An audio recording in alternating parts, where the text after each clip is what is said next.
ब्रह्म विचार सार परमामाद्यम जगद व्यापनिम वीणा पुस्तक धारणिम अभेदम जड्यान्धकारं पहम हस्ते स्फटिकमालिकं च ददति पद्मासने संस्थितं वन्दे तां परमेश्वरीं भगवतीं बुद्धिं प्रदां शारदाम्।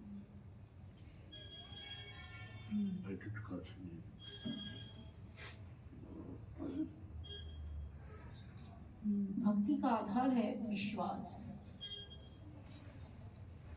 परमात्मा के ऊपर हमारा जितना विश्वास होगा उतनी मेरी भक्ति दृढ़ होगी।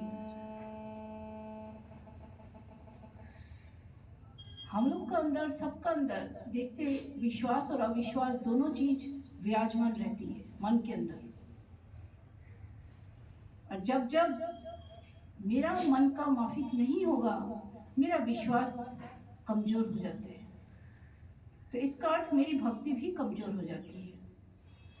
हम अपने को भक्त कब बोल सकते हैं?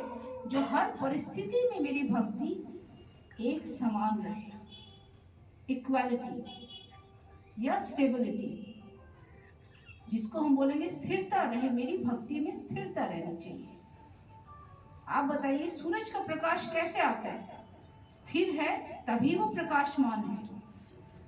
हमारी भक्ति अस्थिर होगी, विश्वास कमजोर होगा, प्रकाश नहीं आएगा, पावर नहीं आएगी, लाइट ही नहीं आएगी, एनर्जी नहीं रहेगी आपके अंदर।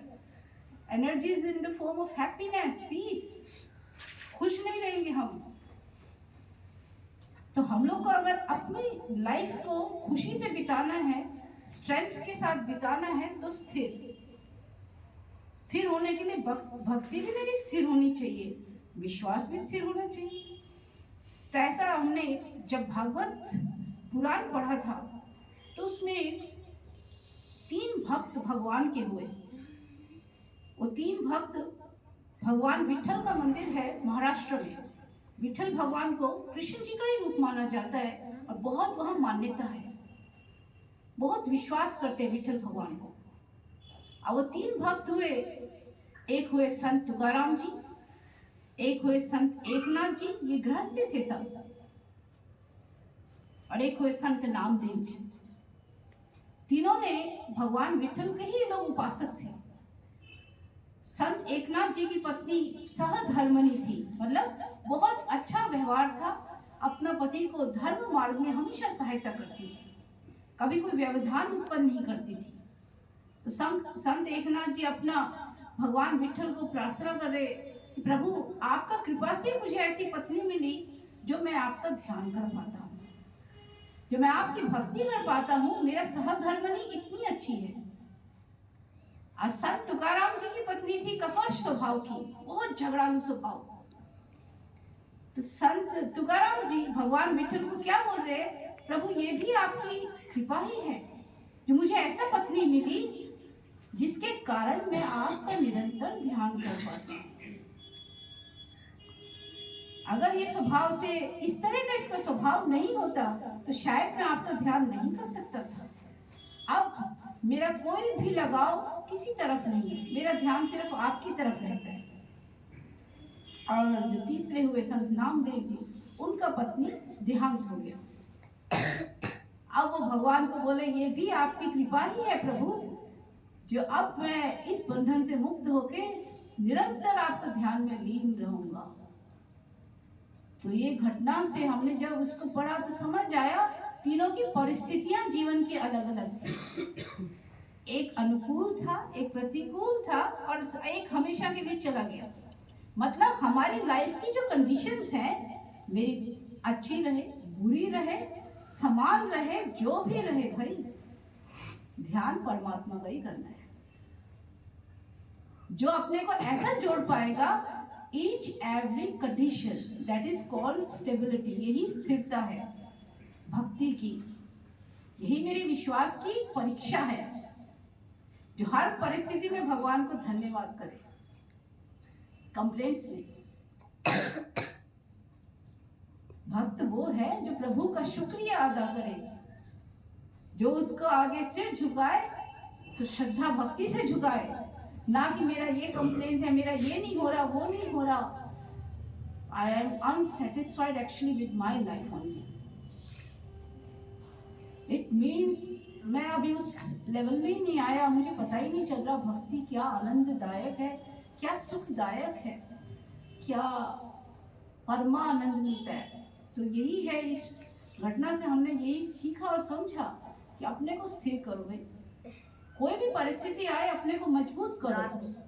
और मजबूती हमको मिलेगा जब गुरु जी के पास हम लोग साधना सीखा, ध्यान में बैठना सीखा। कैसे ध्यान में बैठा जाता है? बैठा आंख बंद करके सभी, जब बोला जाता है कि प्रकृति के मध्य आप अपने को स्थिर कीजिए, तो स्थिर करने का अर्थ है, स्थिर करना मतलब मन को शांत होना चाहिए। आपको जो गुरु मंत्र दिया हुआ है उसमें आपको लीन हो जाना है। आपको और कुछ भी नहीं, विचार हमारे अंदर नहीं आने चाहिए। अगर आते हैं ये तो आएंगे, तो इसको अपने ऊपर हावी मत होने दीजिए। अगर आप परमात्मा का ध्यान करने बैठे हैं तो वो ही कीजिएगा। और कोई चिंता करके, चिंता से कभी कोई मुक्त हुआ ही नहीं है संसार की, तो मैं क्यों ऐसा चीज करूंगा जो बार बार मुझे कष्ट पहुंचाती है। मैं उसका ध्यान करूंगा जो मुझे हर कष्ट से मुक्त करती है, जो हर भय से मुझे मुक्त करते हैं, जो मुझे स्थिर करते हैं। तो मैं उस परमात्मा की शक्ति को क्यों नहीं ध्यान कर पा रहा हूँ, क्यों मैं उसमें लीन नहीं हो पा रहा हूँ? ये प्रश्न मैं अपने से ही करूंगा, क्यों नहीं हो पा रहा हूँ? ऐसा क्या मेरा मन का व्यवधान है, इतना कमजोर है? नहीं, ऐसा नहीं होना चाहिए। जब मेरे गुरु का मेरे पास मंत्र है तो मैं जरूर से इसको भी पार कर लूंगा। मंत्र में तो शक्ति है। तो ये विश्वास जब मेरे अंदर बने एकदम जम जाता है, इसको करना ही है, उठूंगा नहीं मैं। हम लोग तो ऐसा बैठ जाते हैं तो उठना ही नहीं है, आज ध्यान लगा के उठूंगा। ध्यान में मेरे को स्थिरता चाहिए ही चाहिए, मेरे को उसके अंदर लीन होना ही होना है। आज उस शक्ति को मुझे अनुभव करना ही करना है। और परमात्मा को प्रार्थना करना कि गुरुजी आप मेरे को अगर इसका योग्य समझते हैं तो जरूर से कराइए, लेकिन मैं लगा रहूंगा, पीछे नहीं हटूंगा। तो पीछे ना हटने वाला ही आगे बढ़ सकता है, और उसका जीवन में हम लोग जानते वो हमेशा परम आनंद, शांति, सुख से रह सकता है, इस संसार में भी हमेशा के लिए। यही बोल के शेष करती हूँ। जय श्री